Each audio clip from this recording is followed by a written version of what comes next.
తగలబెట్టండి sir Niranjan గారు. Zero తరువాత షారుఖ్ ఖాన్ పని అయిపోయిందని అన్నారు. అతడు పూర్తిగా ఫేడౌట్ అయ్యాడని కామెంట్లు చేశారు. షారుఖ్ ఇక సినిమాలకు గుడ్ బై చెప్పడమే బెటర్ అని విమర్శించారు. కానీ ఆ విమర్శలకు తన పఠాన్ సినిమాతో గట్టి కౌంటర్ ఇచ్చాడు షారుఖ్ ఖాన్.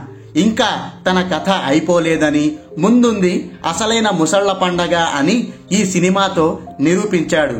మధ్యలో కొంచెం బ్రేక్ వచ్చిందే కానీ తనలో సత్తా ఏమాత్రం చావలేదని పఠాన్గా పవర్ఫుల్ కంబ్యాక్ ఇచ్చాడు.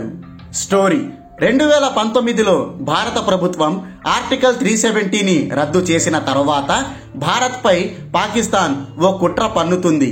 అందుకు ప్రైవేట్ టెర్రరిజం ఆర్గనైజేషన్ నడుపుతున్న జాన్ అబ్రహం ని కాంటాక్ట్ అవుతుంది. నిజానికి జాన్ అబ్రహం కూడా ఒకప్పుడు మన ఇండియన్ రా ఏజెంటే, కానీ అతడు దేశద్రోహిగా మారుతాడు. అతనికి ఒక టీం ఉంటుంది. పాకిస్తాన్ ఆదేశాల మేరకు జాన్ తన టీంతో కలిసి భారత్పై ఒక కుట్ర పన్నుతాడు. ఈ కుట్రను ఛేదించడానికి పఠాన్ రంగంలోకి దిగుతాడు. దీపికా పదుకొనె కూడా పఠాన్తో చేతులు కలుపుతుంది. కానీ ఆమె పఠాన్ని దారుణంగా మోసం చేస్తుంది. దాంతో పఠాన్ జైలు పాలు అవుతాడు. మరి జైలు నుంచి పఠాన్ ఎలా తప్పించుకున్నాడు? జాన్ అబ్రహం కుట్రని ఎలా ఛేదించాడు? అసలు దీపిక ఎందుకు పఠాన్ని మోసం చేసింది? అసలు ఆమె ఎవరు?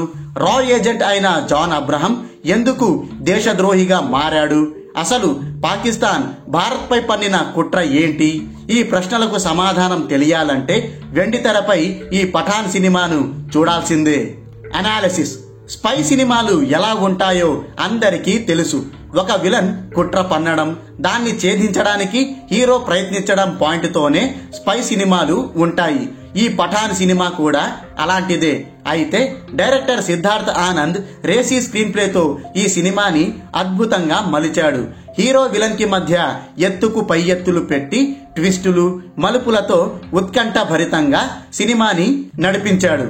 అనవసరమైన విషయాల జోలికి వెళ్లకుండా అసలు పాయింట్ చుట్టే సినిమాని సాగించాడు. కాకపోతే స్టోరీనే బలంగా లేదు, కొత్తదనం లోపించింది. ఇదివరకే ఇలాంటి స్టోరీలతో చాలా సినిమాలు వచ్చేశాయి. అందుకే ఎక్కడో ఒక సోల్ దెబ్బతిన్న భావన కలుగుతుంది.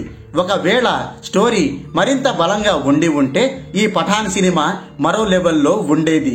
అయితే స్టోరీ వీక్ గా ఉన్న కథనాన్ని చాలా బలంగా రాసుకున్నాడు డైరెక్టర్. ఇక్కడే అతడు ఫుల్ మార్కులు కొట్టేశాడని చెప్పుకోవచ్చు. ఫస్ట్ హాఫ్ విషయానికి వస్తే పఠాన్ ఎవరు? పాకిస్తాన్ కుట్ర ఏంటి? జాన్ అబ్రహం దేశద్రోహిగా ఎందుకు మారాడు? దీపికా పదుకొనె బ్యాక్గ్రౌండ్ ఏంటి అనే పాయింట్లతో సాగిపోతుంది. పఠాన్ గా షారుఖ్ ఖాన్ ఎంట్రీ మాత్రం అద్దిరిపోయింది. ఫ్యాన్స్ కే కాదు, సాధారణ ఆడియన్స్ కూడా ఆ ఎపిసోడ్ కి ఎగిరి గెంతులేస్తారు.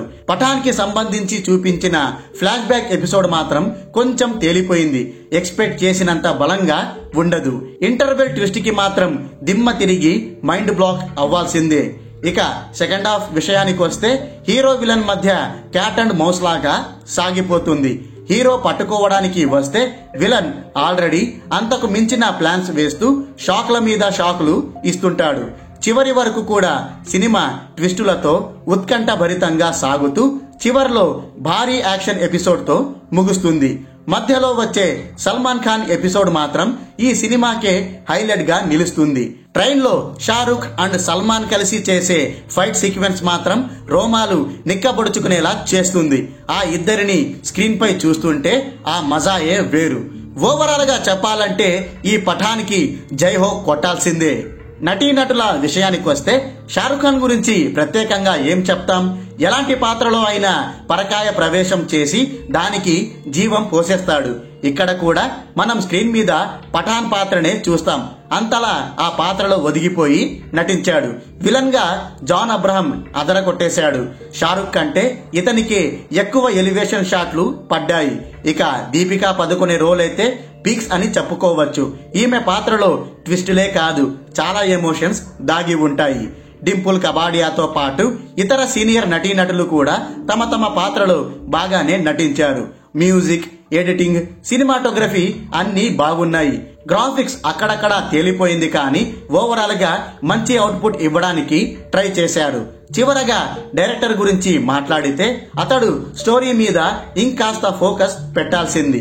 సినిమాని బాగానే హ్యాండిల్ చేశాడు, కానీ స్టోరీ విషయంలోనే తేడా కొట్టేశాడు.